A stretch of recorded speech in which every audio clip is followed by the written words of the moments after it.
Chapter 12. In the early days after his return from Moscow, whenever Levin shuddered and grew red, remembering the disgrace of his rejection, he said to himself, "This was just how I used to shudder and blush and think myself utterly lost when I was put in physics and did not get my removal allowed, and how I thought myself utterly ruined after I mismanaged that affair of my sister's that was entrusted to me. And yet, now that years have passed, I recall it and I wonder that it could have ever distressed me so much. It will be the same thing, too, with this trouble. Time will go by, and I shall not mind about this either."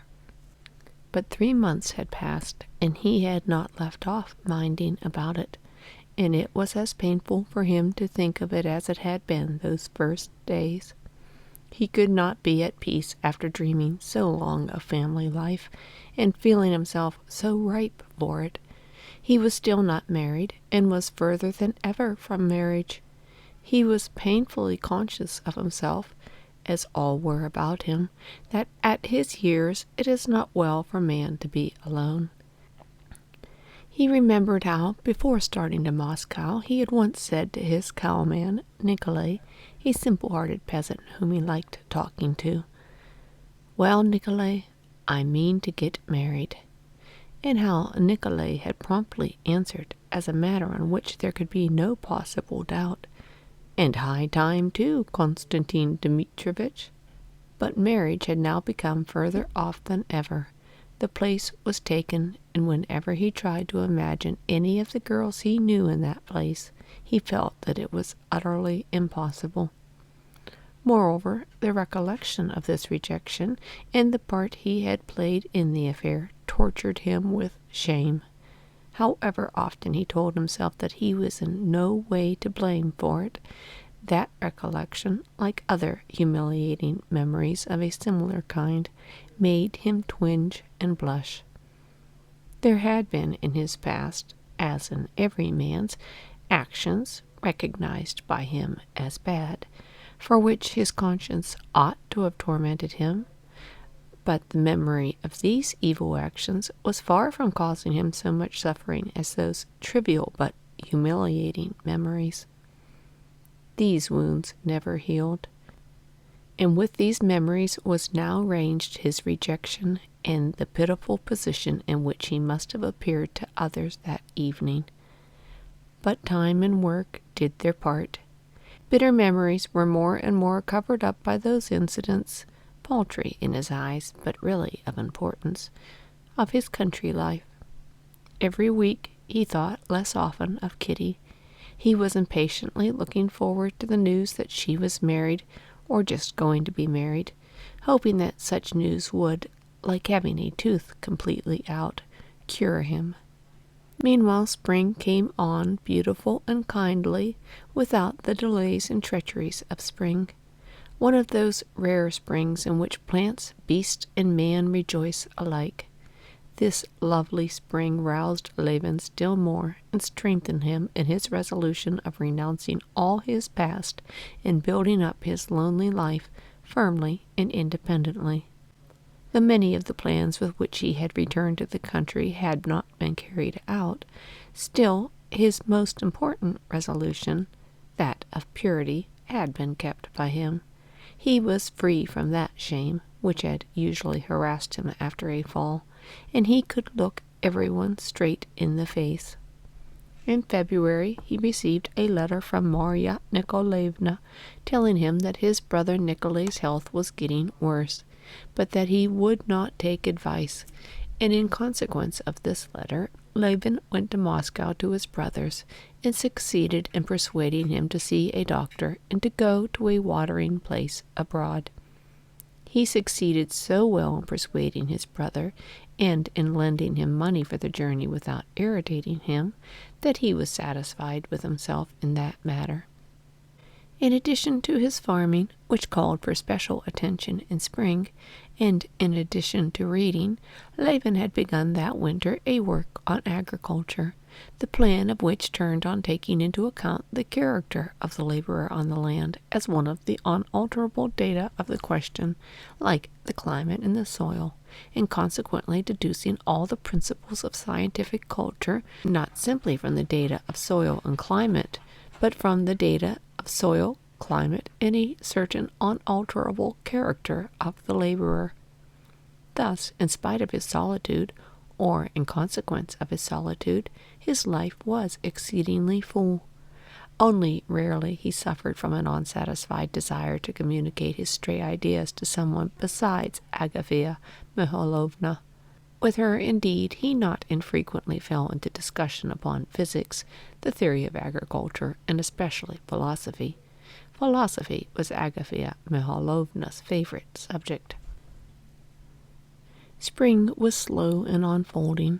For the last few weeks it had been steadily fine frosty weather. In the daytime it thawed in the sun, but at night there were even 7 degrees of frost. There was such a frozen surface on the snow that they drove the wagons anywhere off the roads. Easter came in the snow, and then, all of a sudden, on Easter Monday, a warm wind sprang up, storm clouds swooped down, and for 3 days and 3 nights the warm, driving rain fell in streams. On Thursday the wind dropped, and a thick gray fog brooded over the land as though hiding the mysteries of the transformations that were being wrought in nature. Behind the fog there was the blowing of water, the cracking and floating of ice, the swift rush of turbid, foaming torrents. And on the following Monday, in the evening, the fog parted. The storm clouds split up into curling crest of cloud, the sky cleared, and the real spring had come. In the morning the sun rose brilliant and quickly wore away the thin layer of ice that covered the water, and all the warm air was quivering with the steam that rose up from the quickened earth. The old grass looked greener, and the young grass thrust up its tiny blades. The buds of the golder rose, and of the currant and the sticky birch buds were swollen with sap, and an exploring bee was humming about the golden blossoms that studded the willow. Larks trilled unseen above the velvety green fields in the ice-covered stubble land. Peewits wailed over the lowlands and the marshes flooded by the pools. Cranes and wild geese flew high across the sky, uttering their spring calls.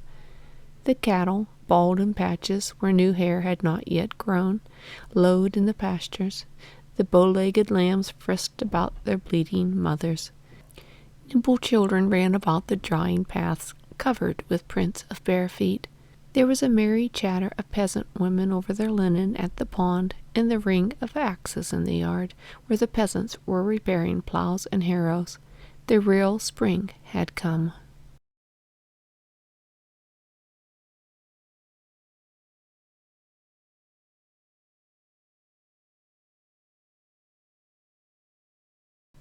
Chapter 13. Levin put on his big boots, and for the first time a cloth jacket instead of his fur cloak, and went out to look after his farm, stepping over streams of water that flashed in the sunshine and dazzled his eyes, and treading 1 minute on ice and the next into sticky mud. Spring is the time of plans and projects, and as he came out into the farmyard, Levin, like a tree in spring that knows not what form will be taken by the young shoots and twigs imprisoned in its swelling buds, hardly knew what undertakings he was going to begin upon now in the farm work that was so dear to him. But he felt that it was full of the most splendid plans and projects. First of all he went to the cattle. The cows had been let out into their paddock, and the smooth sides were shining with the new sleek spring coats. They basked in the sunshine and lowed to go to the meadow. Levin gazed admiringly at the cows he knew so intimately, to the minutest detail of their condition, and gave orders for them to be driven out into the meadow, and the calves to be let into the paddock. The herdsmen ran gaily to get ready for the meadow.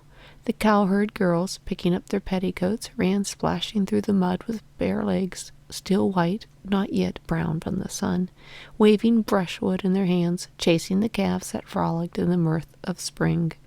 After admiring the young ones of that year, who were particularly fine, the early calves were the size of a peasant's cow, and Pava's daughter, at 3 months old, was as big as a yearling. Levin gave orders for a trough to be brought out and for them to be fed in the paddock. But it appeared that as the paddock had not been used during the winter, the hurdles made in the autumn for it were broken. He sent for the carpenter, who, according to his orders, ought to have been at work at the thrashing machine.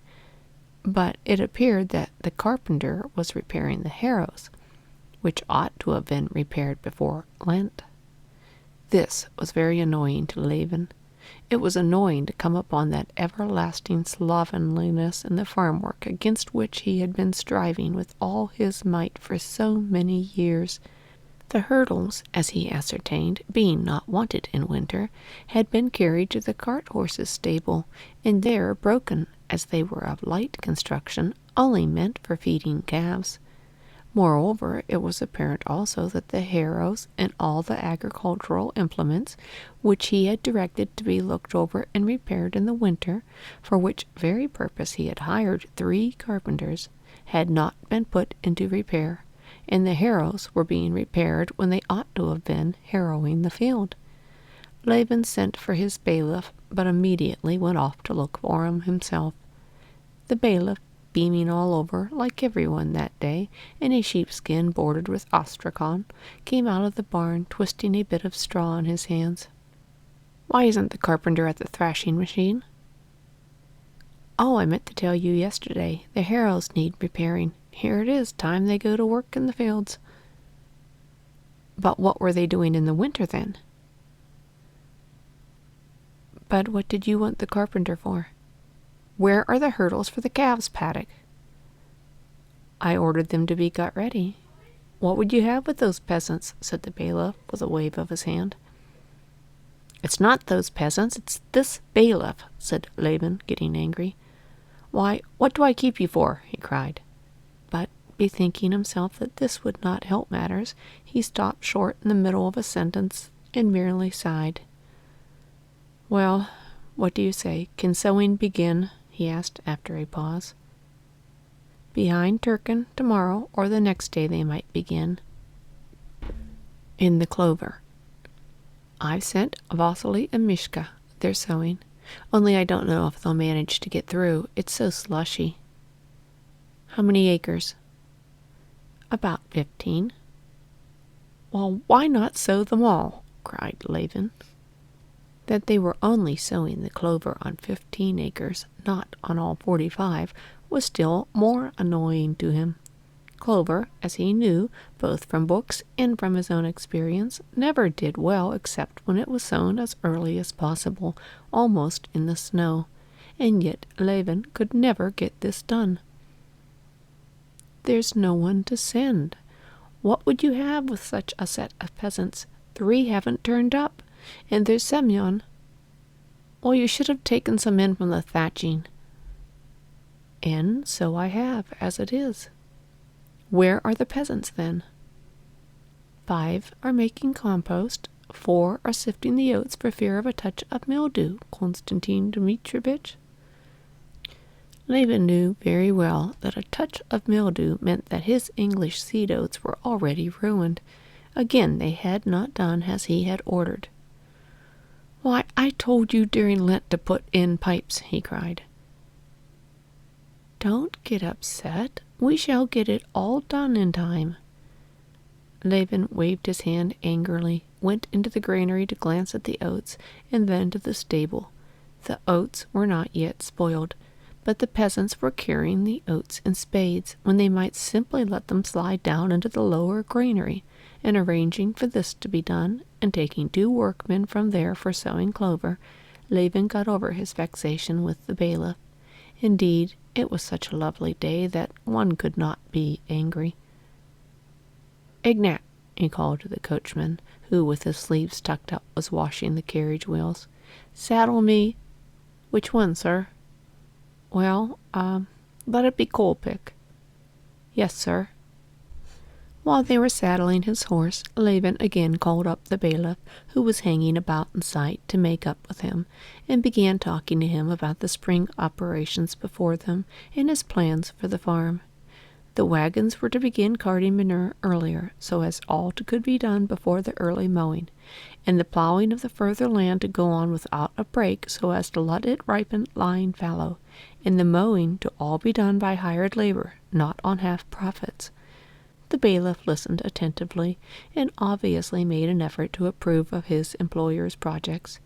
But still he had that look Levin knew so well that always irritated him, a look of hopelessness and despondency, a look that said, "Well, that's all very well, but as God wills." Nothing mortified Levin so much as that tone. But it was the tone common to all the bailiffs he had ever had. They had all taken up that attitude to his plans, and so now he was not angered by it, but mortified. He felt all the more roused to struggle against this, as it seemed, elemental force continually raged against him, for which he could find no other expression than "as God wills."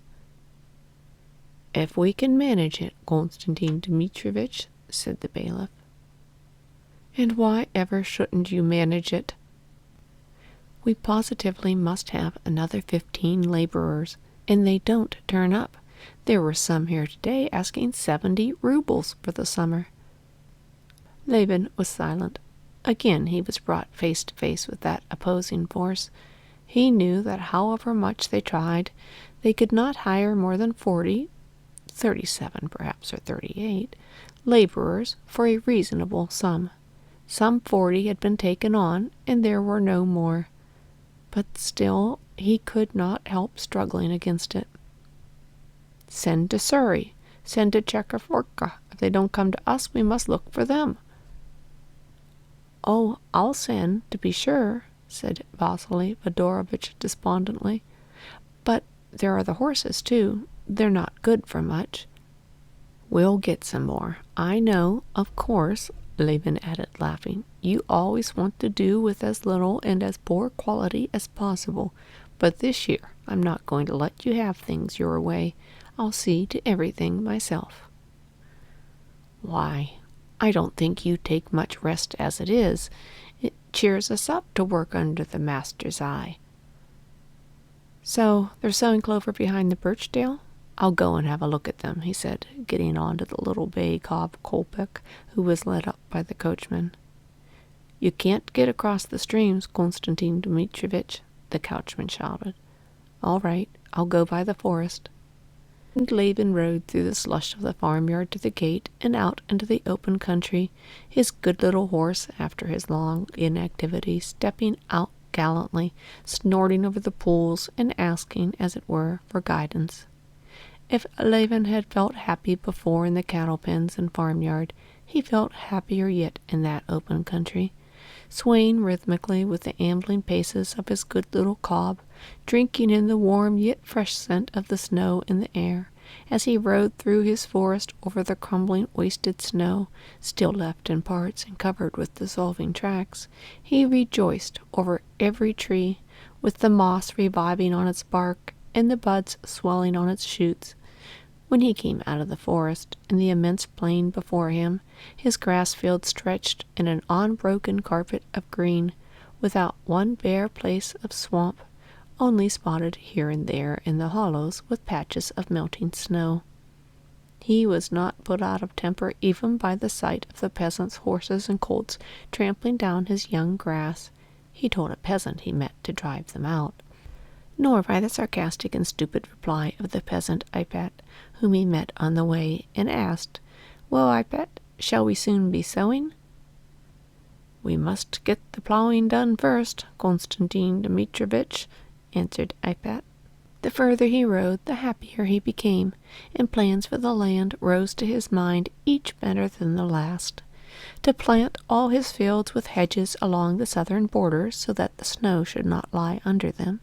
to divide them up into 6 fields of arable and 3 of pasture and hay, to build a cattle yard at the further end of the estate, and to dig a pond and to construct movable pens for the cattle as a means of manuring the land, and then 800 acres of wheat, 300 of potatoes, and 400 of clover, and not 1 acre exhausted. Absorbed in such dreams, carefully keeping his horse by the hedges so as to not trample his young crops, he rode up to the laborers who had been sent out to sow clover.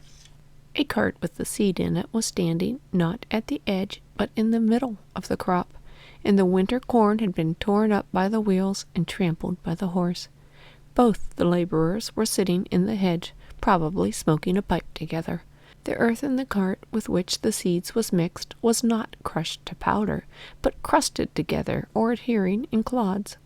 Seeing the master, the laborer Vasily went towards the cart, while Mishka set to work sowing. This was not as it should be, but with the laborers Levin seldom lost his temper. When Vasily came up, Levin told him to lead the horse to the hedge. "It's all right, sir. It'll spring up again," responded Vasily. "Please don't argue," said Levin. "Do as you're told." "Yes, sir," answered Vasily, and he took the horse's head. "What a sowing, Konstantin Dmitrievitch," he said, hesitating. "First rate. Only it's a work to get about. You drag a ton of earth on your shoes." "Why is it you have earth that's not sifted?" said Levin. "Well, we crumple it up," answered Vasily, taking up some seed and rolling the earth in his palms. Vasily was not to blame for them having filled up his cart with unsifted earth, but still it was annoying. Levin had more than once already tried a way he knew for stifling his anger and turning all that seemed dark right again, and he tried that way now. He watched how Mishka strode along, swinging the huge clods of earth that clung to each foot, and getting off his horse, he took the sieve from Vasily and started sowing himself. "Where did you stop?" Vasily pointed to the mark with his foot, and Levin went forward as best he could, scattering the seed on the land.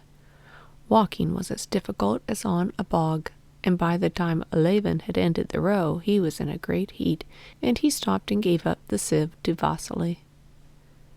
"Well, master, when it's summer here, mind you don't scold me for those rows," said Vasily. "What?" said Levin cheerily, already feeling the effect of his method. "Why, you'll see in the summer-time. It'll look different. Look you here where I sowed last spring. How I did work at it. I do my best, Konstantin Dmitrievitch, see, as I would for my own father. I don't like bad work myself, nor would I let another man do it. What's good for the master's good for us too. To look out yonder now," said Vasily, pointing, "it does one's heart good." "It's a lovely spring, Vasily."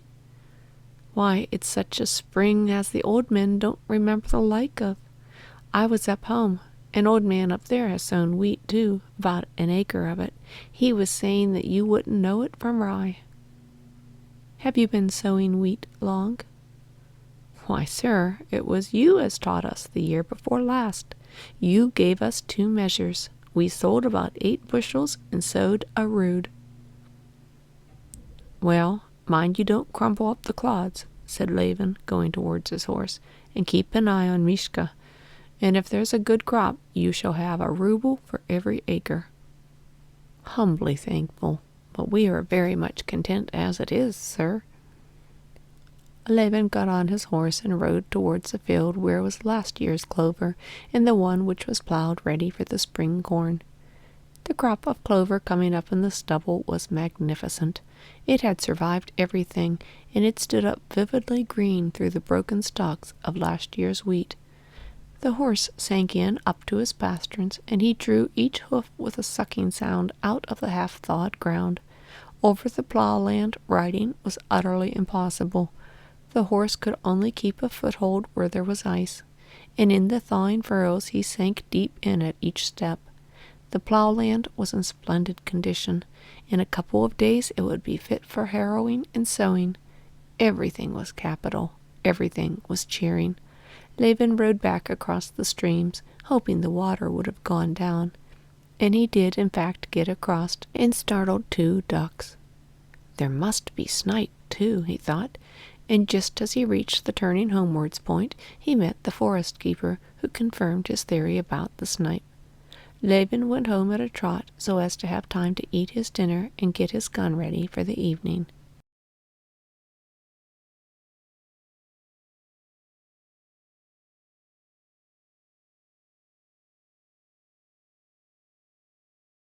Chapter 14. As he rode up to the house in the happiest frame of mind, Levin heard the bell ring at the side of the principal entrance of the house. Yes, that's someone from the railway station, he thought. Just the time to be here from the Moscow train. Who could it be? What if it's Brother Nikolai? He did say, maybe I'll go to the waters, or maybe I'll come down to you. He felt dismayed and vexed for the first minute that his brother Nikolai's presence should come to destroy his happy mood of spring. But then he felt ashamed of the feeling, and at once he opened, as it were, the arms of his soul, and with a softened feeling of joy and expectation, now he hoped with all his heart that it was his brother. He pricked up his horse, and riding out from behind the acacias, he saw a hired 3-horse sledge from the railway station, and a gentleman in a fur coat. It was not his brother. Oh, if it were only some nice person one could talk to a little, he thought. Ah, cried Levin joyfully, flinging up both his hands. Here's a delightful visitor. Ah, how glad I am to see you, he shouted, recognizing Stepan Arkadyevitch. I shall find out for certain whether she's married or whether she's going to be married and when, he thought. And on that delicious spring day he felt that the thought of her did not hurt him at all. Well, you didn't expect me, did you? Said Stepan Arkadyevitch, getting out of the sledge, splashed with mud on the bridge of his nose and his cheek and his eyebrows, but radiant with health and good spirits. I've come to see you in the first place, he said, embracing and kissing him, to have some stand shooting second, and to sell the forest third. Delightful. What a spring we're having. How ever did you get along in a sledge? In a cart it would have been worse still, Konstantin Dmitrievitch, answered the driver, who knew him. Well, I'm very, very glad to see you, said Levin, with a genuine smile of childlike delight. Levin led his friend to the room set apart for visitors, where Stepan Arkadyevitch's things were carried also, a bag, a gun in a case, and a satchel for cigars. Leaving him there to wash and change his clothes, Levin went off to the counting-house to speak about the ploughing in clover. Agafea Mihalovna, always very anxious for the credit of the house, met him in the hall with inquiries about dinner. Do just as you like, only let it be as soon as possible, he said, and he went to the bailiff. When he came back, Stepan Arkadyevitch, washed and combed, came out of the room with a beaming smile, and they went upstairs together. Well, I am glad I managed to get away to you.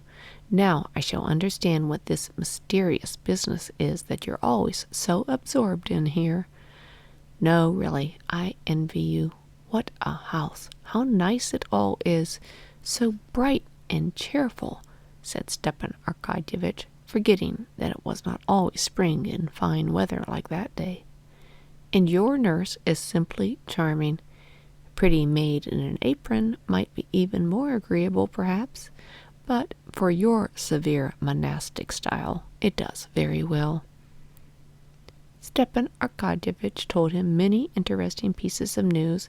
Especially interesting to Levin was news that his brother, Sergei Ivanovitch, was intending to pay him a visit in the summer.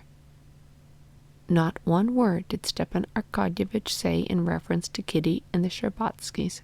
He merely gave him greetings from his wife. Levin was grateful to him for his delicacy and very glad of his visitor.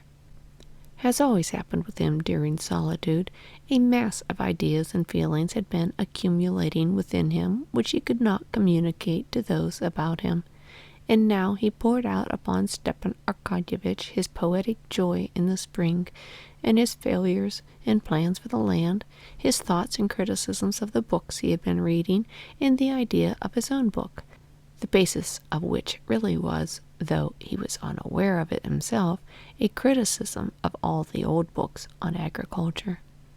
Stepan Arkadyevitch, always charming, understanding everything at the slightest reference, was especially charming on this visit, and Levin noticed in him a special tenderness, as it were, and a new tone of respect that flattered him. The efforts of Agafea Mihalovna and the cook that the dinner should be particularly good only ended in the two famished friends attacking the preliminary course, eating a great deal of bread and butter, salt goose, and salted mushrooms, and in Levin's finally ordered the soup to be served without the accompaniment of little pies, with which the cook had especially meant to impress their visitor. But though Stepan Arkadyevitch was accustomed to very different dinners, he thought everything excellent, the herb brandy and the bread and the butter, and above all the salt goose and the mushrooms and the nettle soup and the chicken and white sauce and the white Crimean wine, everything superb and delicious. "Splendid, splendid," he said, lighting a fat cigar after the roast. "I feel as if, coming to you, I had landed on a peaceful shore after the noise and jolting of a steamer. And so you maintain that the laborer himself is an element to be studied, and to regulate the choice of methods in agriculture. Of course, I'm but an ignorant outsider, but I should fancy theory and its application will have its influence on the laborer too." "Yes, but wait a bit. I'm not talking of political economy. I'm talking on the science of agriculture. It ought to be like the natural sciences, and to observe given phenomena, and the laborer in his economic and ethnic—" At that instant Agafea Mihalovna came in with jam. "Oh, Agafea Mihalovna," said Stepan Arkadyevitch, kissing the tips of his plump fingers. "What salt goose, what herb brandy! What do you think? Is it time to start yet, Kostya?" he added. Levin looked out the window at the sun sinking behind the bare tree-tops of the forest.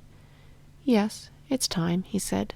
"Kouzma, get ready the trap," and he ran downstairs. Stepan Arkadyevitch, going down, carefully took the canvas cover off his varnished gun case with his own hands, and opening it, began to get ready his expensive new-fashioned gun. Kouzma, who already scented a big tip, never left Stepan Arkadyevitch's side, and put on him both his stockings and boots, a task which Stepan Arkadyevitch readily left him. "Kostya, give orders that if the merchant Ryabinin comes— I told him to come today— he's to be brought in and to wait for me." "Why, do you mean you're selling the forest to Ryabinin?" "Yes. Do you know him?" "To be sure I do. I have had business with him, positively and conclusively." Stepan Arkadyevitch laughed. Positively and conclusively were the merchant's favorite words. "Yes, it's wonderfully funny the way he talks. She knows where her master's going," he added, patting Laska, who hung about Levin, whining and licking his hands, his boots, and his gun. The trap was already at the steps when they went out. "I told them to bring the trap around, or would you rather walk?" "No, we'd better drive," said Stepan Arkadyevitch, getting into the trap.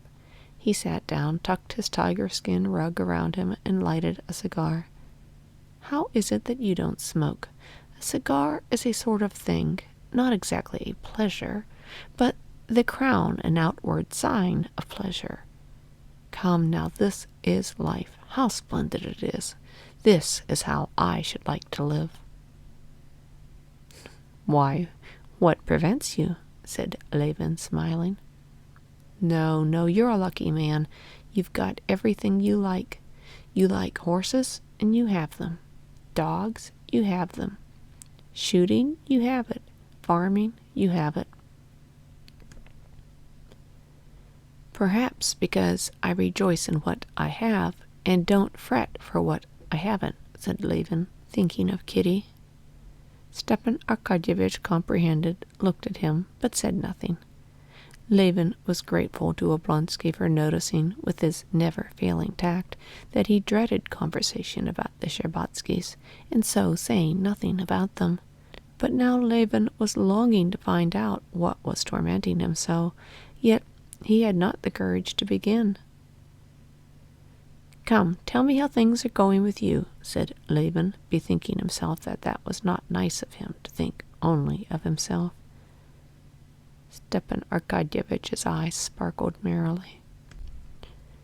"You don't admit, I know, that one can be fond of new rolls when one has one's ration of bread.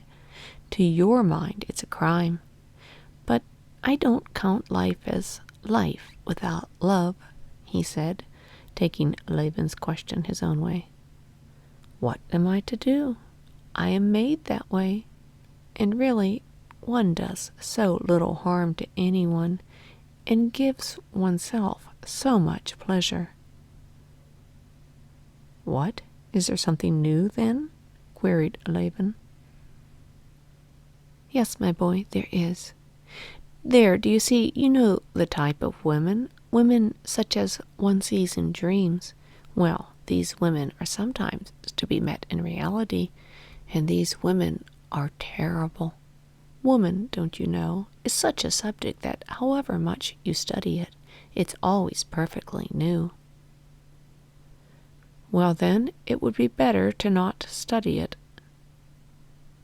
No. Some mathematician has said that enjoyment lies in the search for truth, not in the finding of it. Levin listened in silence, and in spite of all the efforts he made, he could not in the least enter into the feelings of his friend and understand his sentiments in the charm of studying such women.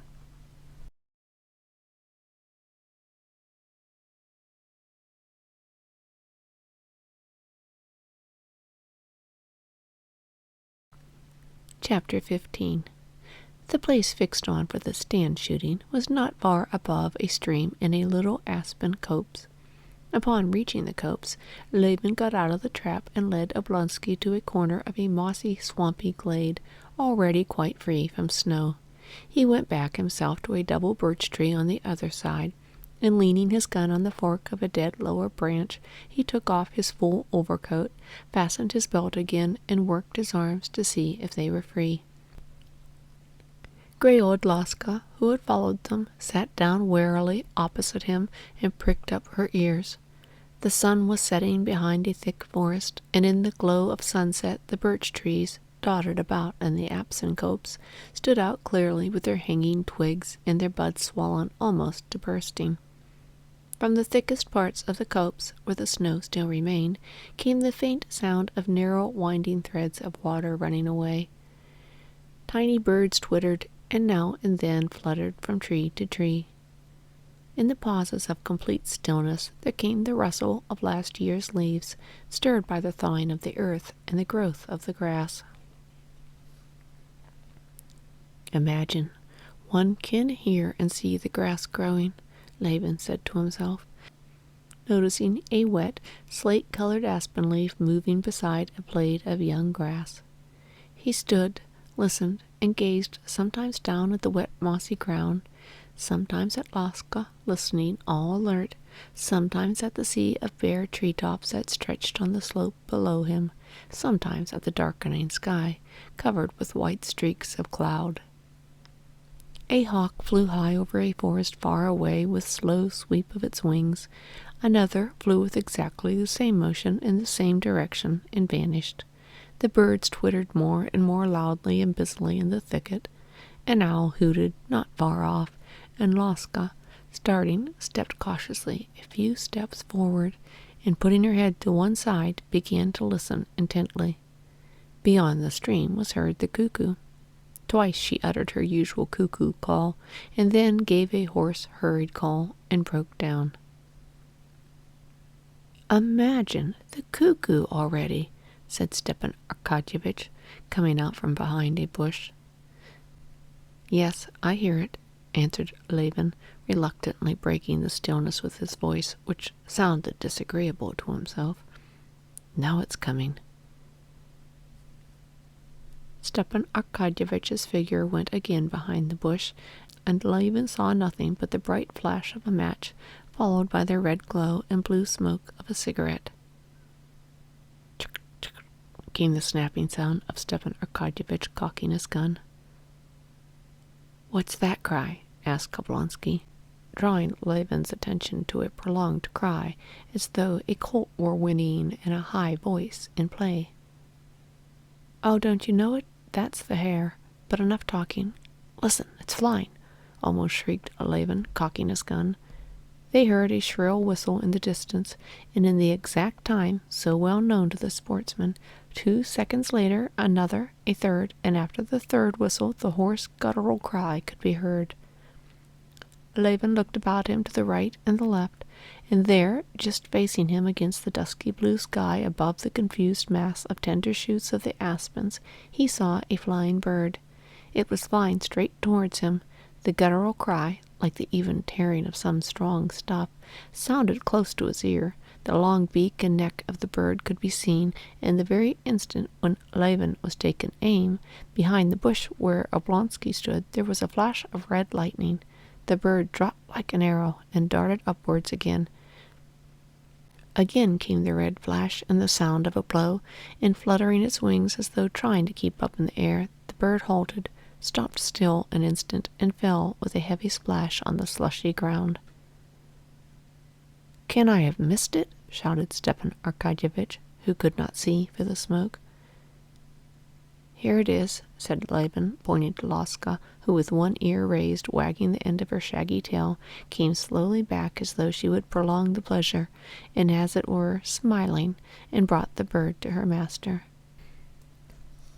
"Well, I'm glad you were successful," said Levin, who at the same time had a sense of envy that he had not succeeded in shooting the snipe. "It was a bad shot from the right barrel," responded Stepan Arkadyevitch, loading his gun. "Shh, it's flying."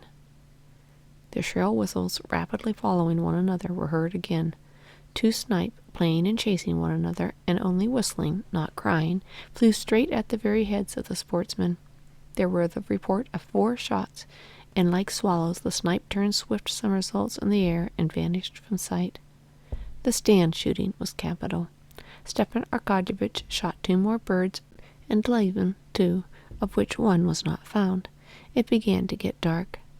Venus, bright and silvery, shone with her soft light low down in the west behind the birch trees, and high up in the east twinkled the red lights of Arcturus. Over his head, Levin made out the stars of the Great Bear and lost them again. The snipe had ceased flying, but Levin resolved to stay a little longer till Venus, which he saw below a branch of birch, should be above it, and the stars of the Great Bear should be perfectly plain. Venus had risen above the branch, and the ear of the Great Bear, with its shaft, was now plainly visible against the dark blue sky. Yet still he waited. "Isn't it time to go home?" said Stepan Arkadyevitch.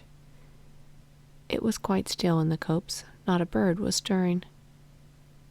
"Let's stay a little while," answered Levin. "As you like." They were standing now about 15 paces from one another. "Stiva," said Levin unexpectedly, "how is it you don't tell me whether your sister-in-law's married yet, or when she's going to be?" Levin felt so resolute and serene that no answer, he fancied, could affect him. But he had never dreamed of what Stepan Arkadyevitch replied. "She's never thought of being married and isn't thinking of it, but she's very ill, and the doctors have sent her abroad. They're positively afraid she may not live." "What?" cried Levin. "Very ill? What is wrong with her? How has she—" While they were saying this, Laska, with ears pricked up, was looking upwards at the sky and reproachfully at them. "They have chosen a time to talk," she was thinking. "It's on the wing. Here it is. Yes, it is, but they'll miss it," thought Laska. But at that very instant both suddenly heard a shrill whistle, which, as it were, smote on their ears, and both suddenly seized their guns, and 2 flashes gleamed, and 2 bangs sounded at the same instant.